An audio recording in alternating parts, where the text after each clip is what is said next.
구절은 함께 읽겠습니다. 지금 내가 아버지께로 가오니 내가 세상에서 이 말을 하옵는 것은 저희로 내 기쁨을 저희 안에 충만히 가지게 하려 함이니이다. 내가 아버지의 말씀을 저희에게 주었사오매 세상에 저희를 미워하였사오니 이는 내가 세상에 속하지 아니함 같이 저희도 세상에 속하지 아니함을 위함이니이다. 내가 비옵는 것은 저희를 세상에서 데려가시기를 위함이 아니요 오직 악에 빠지지 않게 보존하시기를 위함이니이다. 내가 세상에 속하지 아니함 같이 저희도 세상에 속하지 아니하였사옵나이다. 저희를 진리로 거룩하게 하옵소서. 아버지의 말씀은 진리니이다.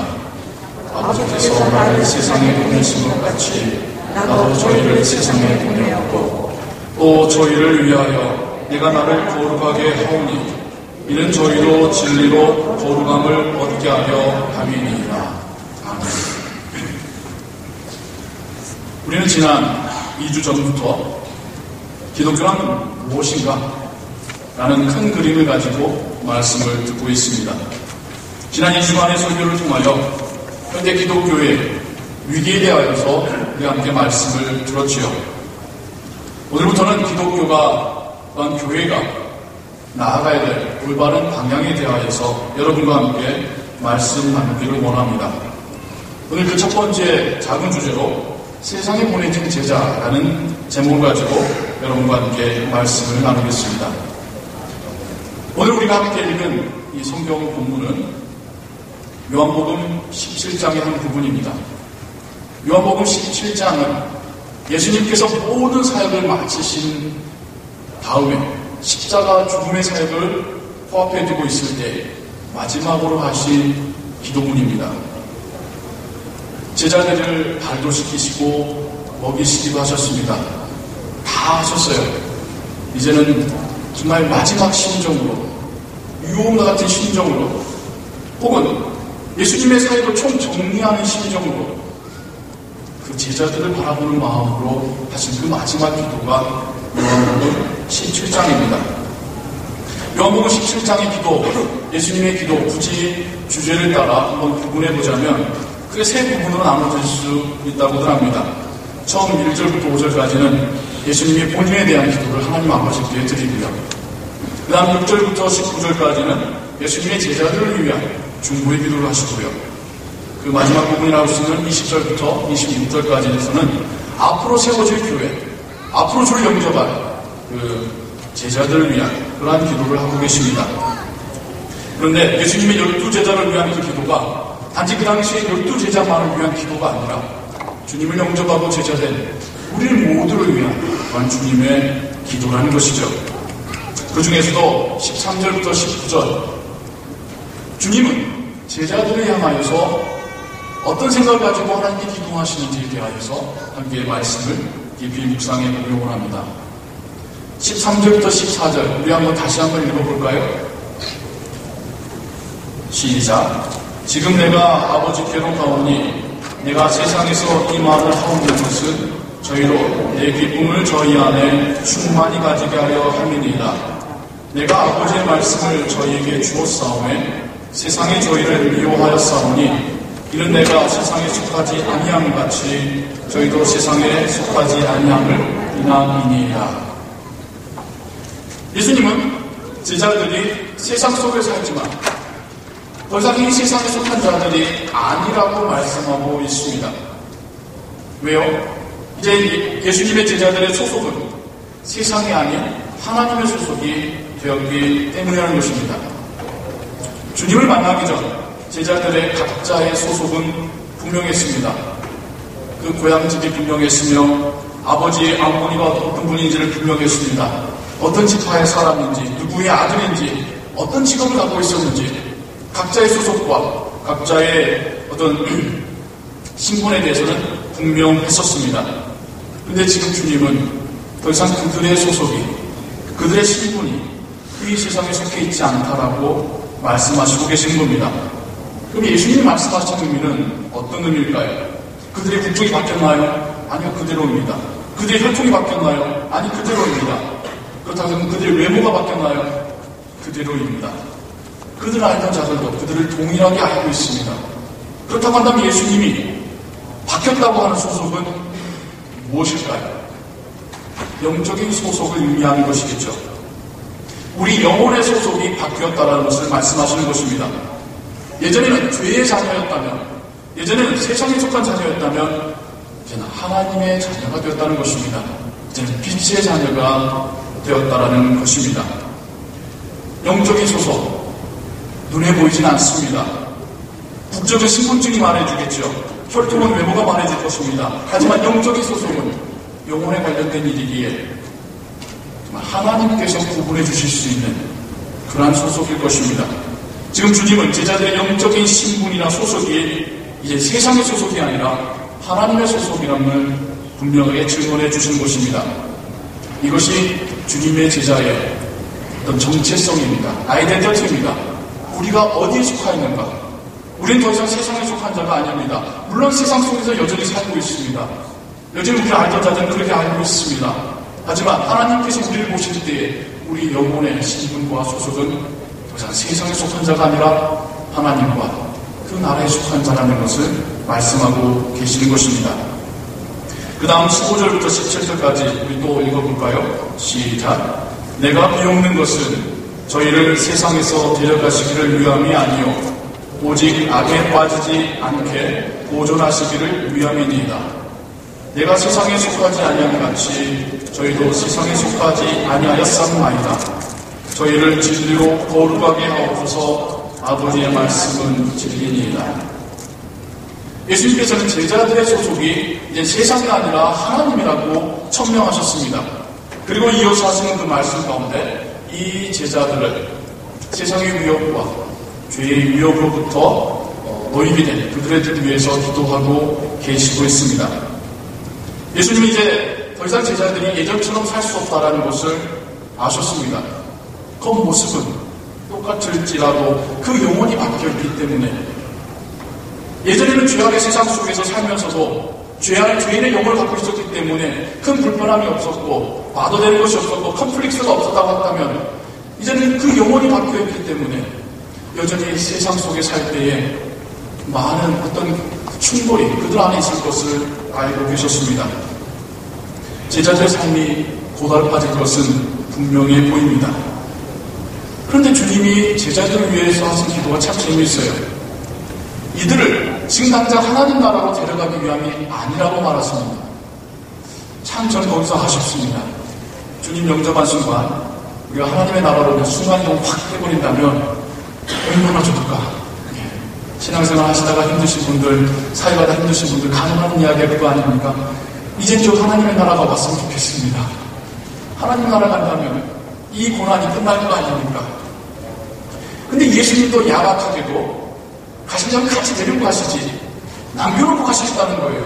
당신만 좋은데 먼저 가시고 제자들이 이 세상에 남겨놓겠다고 하시는 겁니다. 그러면서 데려가기 위함이 아니라 이들을 악으로부터 지키기 위하여 기도합니다 라고 말씀하고 계십니다. 왜 주님은 이들을 데려가지 않으셨을까요?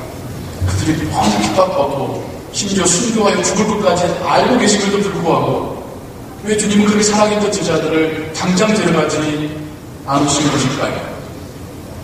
제자들이 살려게 될 곳은 이곳이기 때문입니다. 물론 그 임무를 다 마쳤다고 한다면 하나님께서 그 나라로 불러가실 것입니다. 하지만 그 전까지 제자들은 각자에게 맡겨진 사역을 감당해야 됩니다. 힘이 뛰어야 됩니다. 일할 장소가 여기입니다. 주님께서 남겨지는 제자들을 위하여 기도하시면서 그들을 핍박으로부터 지켜달라고 기도하지 않으셨습니다. 오히려 악으로부터 지켜달라고 기도하고 계시는 것입니다. 이 정도 우리가 한번 생각해 보아야 될 점입니다. 뻔히 핍박받고 순교당하는 것을 알고 계시면서 순교로부터 지켜주십시오. 세상 정부로부터 핍박으로부터 지켜주십시오가 아니라 악으로부터 지켜주십시오라고 기도하고 계시는 것입니다. 지금 주님은 그들이 핍박받을 것을 염려하시기보다 오히려 악에 빠져 하나님을 떠나게 될 것을 염두에 두고 기도하신다는 것이죠. 주님은 알고 계셨습니다. 오히려 핍박받을 때에 제자들의 믿음이 더욱 굳세어질 것을 알고 계셨습니다. 핍박은 제자들의 신앙을 더욱 뜨겁게 할 것이며 흥분하게 할 것임을 알고 계셨습니다. 오히려 나태함과 교만함과 불순종과 세상의 유혹이 이들의 신앙을 흔들어 놓을 것을 주님은 염려하시며 기도하고 계신 것입니다. 한국 옆에 중국이라는 큰 나라가 있지요. 요즘 중국이 세계에 정말 계속 이슈에 거론이 되고 있습니다. 중국은 공산주의 국가입니다. 그래서 개개인들이 종교를 갖는 것이 인정되지 않습니다. 철저히 유물론주의적인. 당연히 종교를 알리는 사람도 범죄자로서 취급을 받게 됩니다. 그런데 지금 중국 안에 수많은 크리스찬들이 생겨나고 있다는 소식 여러분 들으셨습니까? 중국 안에 우리와 같은 이 건물의 교회는 아닐지라도 수많은 가정교회들이, 아니 지하교회들이 생겨나고 있다고 합니다. 가정교회라고 하는 것은 그 가정에 몇몇 사람들이 모여서 예배드리는 그런 교회를 의미하고요. 지하교회라고 하는 것은 정부 당국의 눈을 피하여서 몰래 모여서 예배드리는 그런 교회를 의미합니다. 근데 이 조그만 교회들이 계속해서 지금 생겨나고 있습니다. 계속해서 주님을 영접한 중국인 크리스찬들이 생겨나고 주님께로 나오고 있습니다. 중국 교회를 말씀으로 후원하고 많이 돕고 있는 나라 중에 한국이 있습니다. 한국에는 정말 너무나도 넓은 선교의 어떤 선교장이 중국이라는 곳이 바로 옆에 있죠. 한국 교회들이 많이 중국으로 들어가서 선교도 하고, 또한 한국교회 목사님들이 중국 교회에 들어가서 집회도 해주시고 하고 있습니다. 한 번은 중국교회 목사님들께서 한국교회 목사님들을 모시고 집회를 열게 되었다 합니다. 한국교회 목사님으로 집회하기 바로 오기 위해서 정말 고생 많이 하시는데요. 그냥 뭐 비행기 타고 쭉 떨어지면 되는 게 아니라 와서도 계속 산골로 시골로 보이지 않게 계속 들어가야 한답니다. 10시간 넘게 들어가야 되는 거고. 중국교회 목사님도 하신 말씀이, 이 말씀의 집회를 참석하고자 중국 그 각처에서, 중국도 미국만큼 넓잖아요. 선교사님들이, 목사님들이 사비를 털어서, 가정교회 지하교회는 너무 재정적으로 약하니까 사비를 털어서까지 차를 타고 기차를 타고 10시간도 훨씬 넘는 시간을 찾아오신다는 겁니다.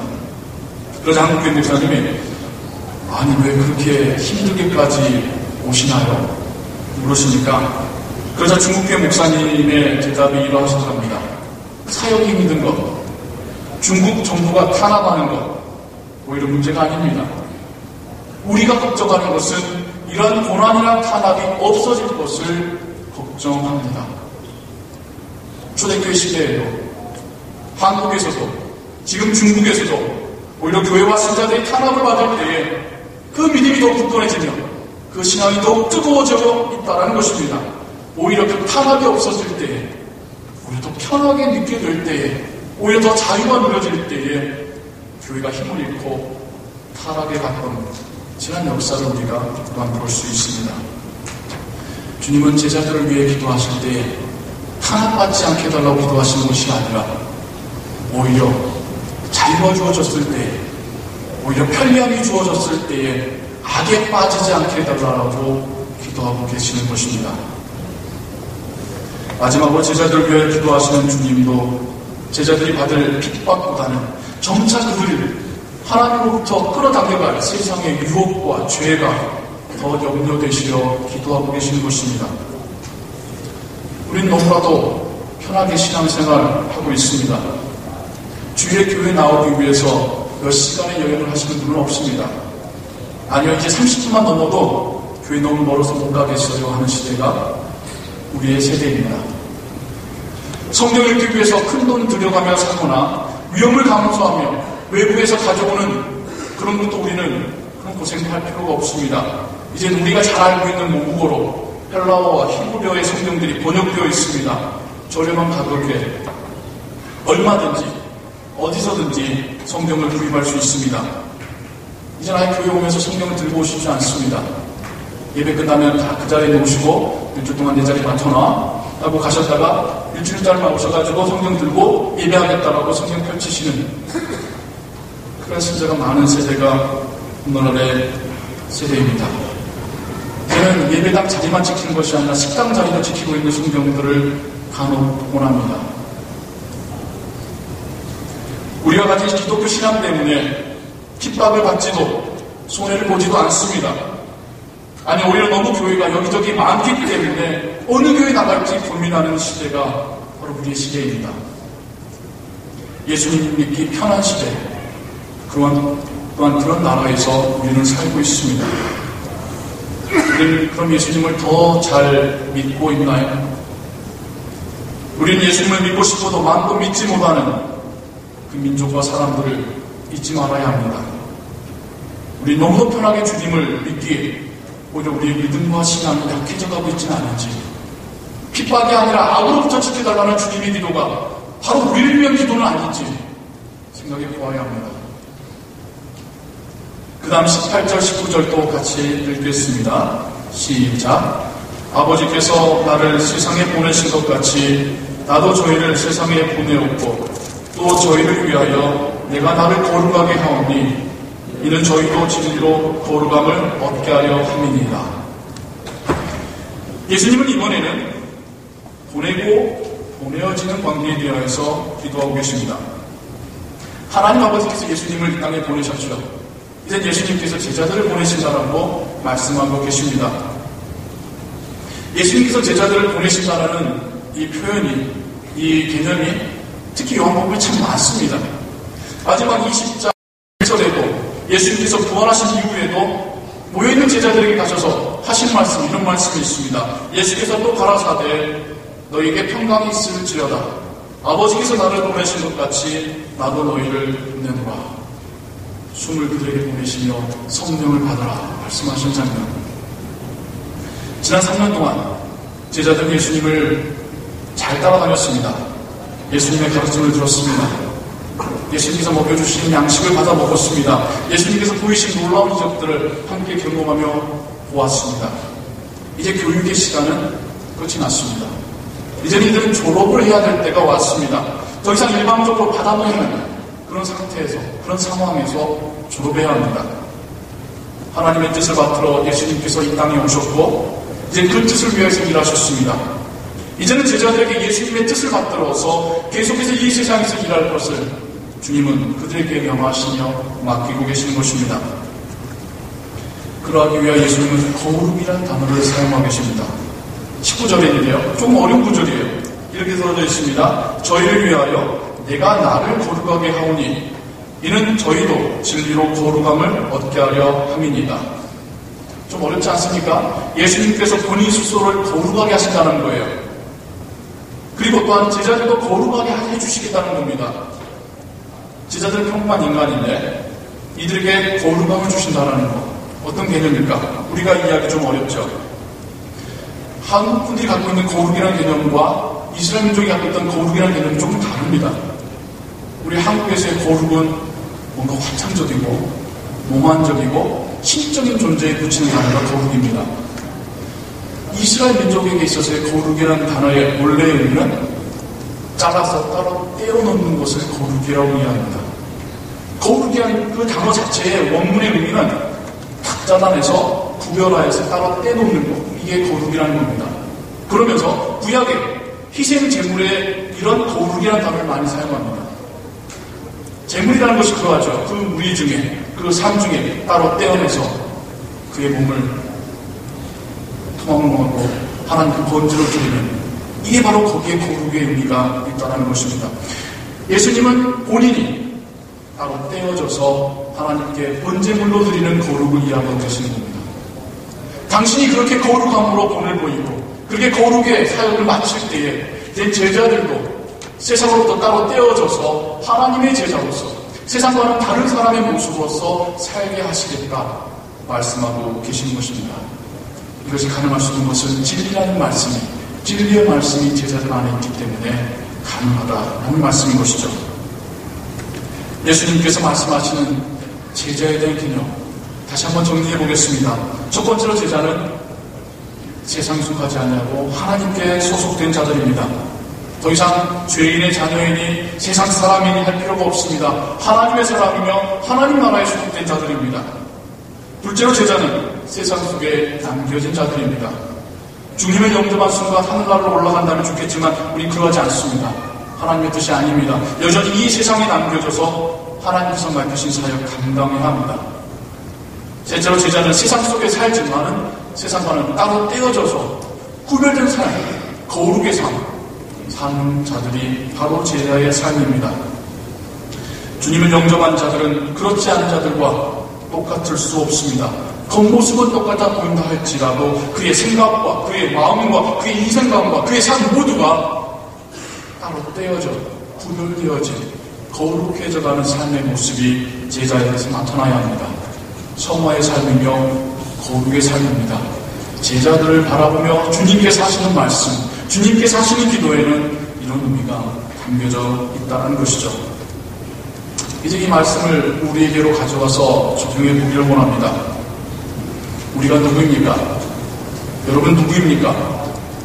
우리 모두는 이름을 갖고 있죠. 소속을 갖고 있습니다. 신분을 가지고 있습니다. 여기에 한 가지의 소속과 신분이 더 추가됐음을 기억하시기 바랍니다. 우리 나타나는 그 어떤 소속과 호칭과 명칭과 신분보다도 더 중요한 신분과 소속이 우리에게 주어졌다라는 것입니다. 우린 바로 하나님의 소속입니다. 우린 바로 하나님의 자녀요, 주님의 제자라는 신분을 갖게 된 것입니다. 놀랍지 않으십니까? 이거를 놀라워하시지 않는 것 같은. 제가 타이틀은 기억이 안 나는데요. 어떤 촉구물의 영화가 예전에 본 기억이 납니다. 스토리 가운데 이게 있어요. 평범한 주부입니다. 그냥 음식 만들고 그냥 경비사 보내고 아이들 학교 아이들 평범한 주부입니다.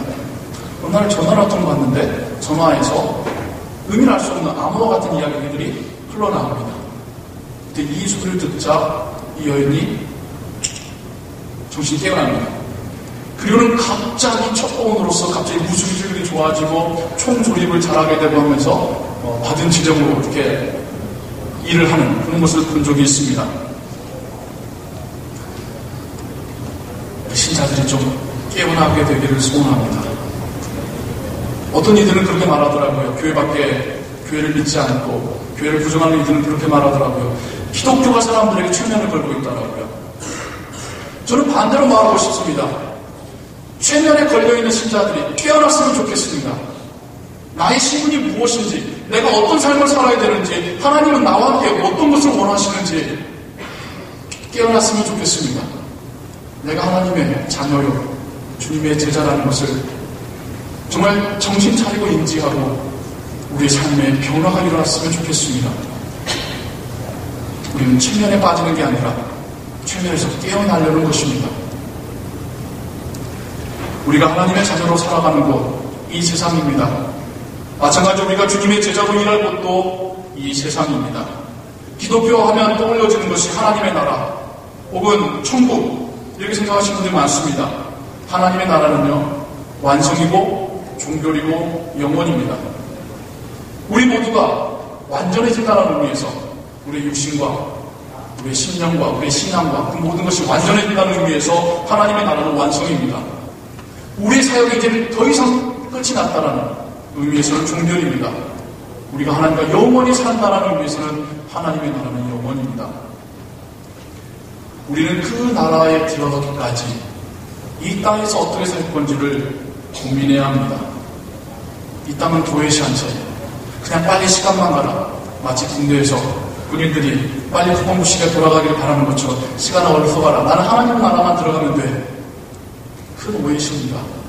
가기까지 하나님 우리가 이 땅에서 어떻게 일하실 것을 원하시는 바가 있다는 것입니다. 우리는 그 나라에 들어가기까지 이 세상에서 살아야 됩니다. 주님은 이 세상에 우리를 보내셨고 남겨놓으셨습니다. 아직 하나님 아버지의 사역이 끝나지 아니하셨습니다. 그렇게 제자되고 자녀된 우리의 사역도 끝나지 않은 것이죠. 이 세상은 우리에게 우호적이지 않습니다.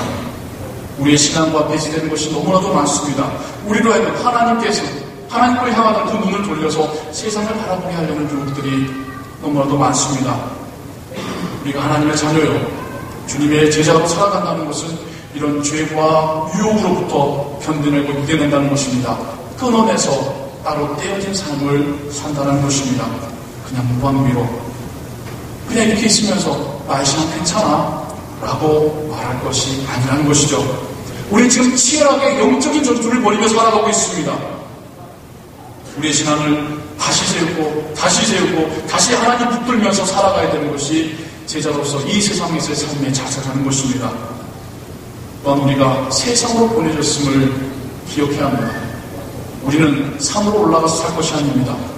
우리끼리만 살자고 해서도 아니 됩니다. 그것은 이 세상을 두려워하는 자의 모습입니다.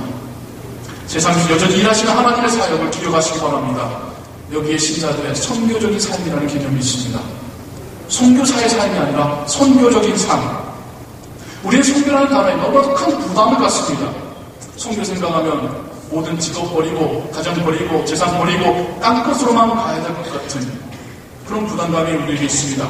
그래서 나중에 훗날 은퇴한 다음에 선교하겠다라는 분도 보았습니다. 우선 자녀를 키워놓은 다음에 하겠다는 분도 보았습니다. 아니 반대로 멀리 가지 않으면 선교도 아니라고 생각하시는 분도 보았습니다. 선교는 제자들이 이 세상으로 보내진 그 모든 것이 선교입니다. 주님께서 승천하시면서 말씀하신 땅끝까지라고 했을 때 그 땅끝은 우리가 안 가본 아프리카나 오지가 아니라 주의 복음이 전파되지 않은 그 모든 것이 하나님 오실 때는 땅끝이라는 사실을 우리가 깨달아야 됩니다. 복음을 영접하지 않은 우리의 가족이 땅끝입니다.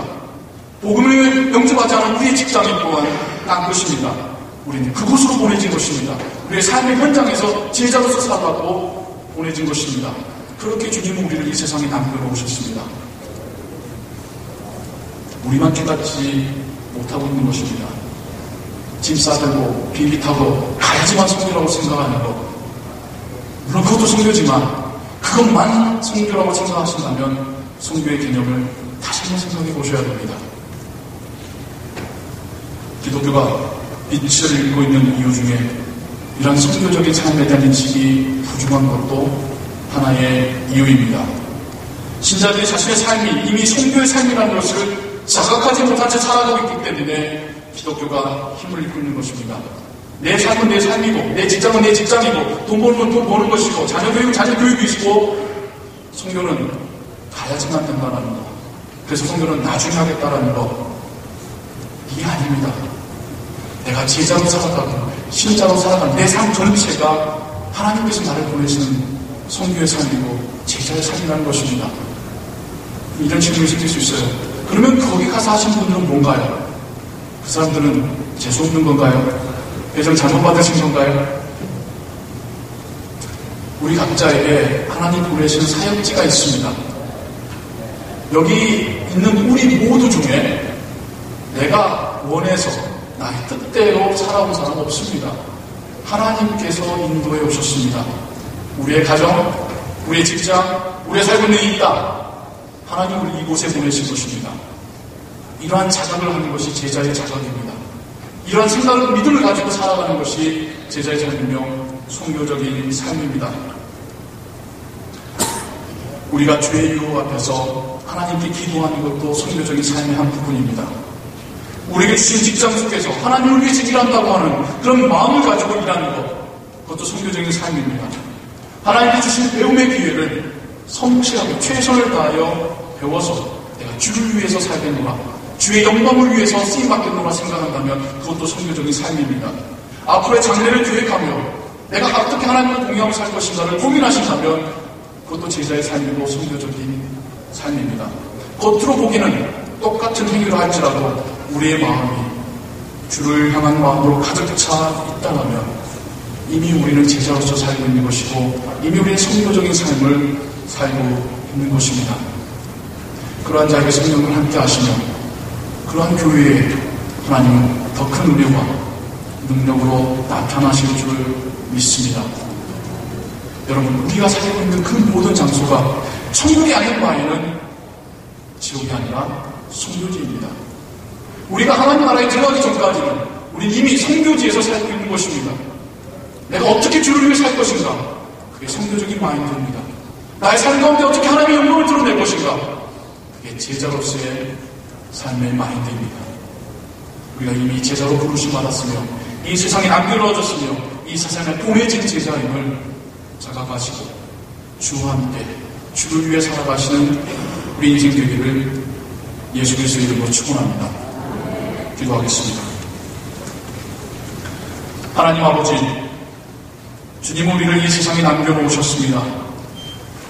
그리고 이 세상으로 보내셨습니다. 이 세상 속에 살지만 구별되어 살아가라고 명하셨습니다. 이것이 제자의 삶이며 성교적인 삶입니다.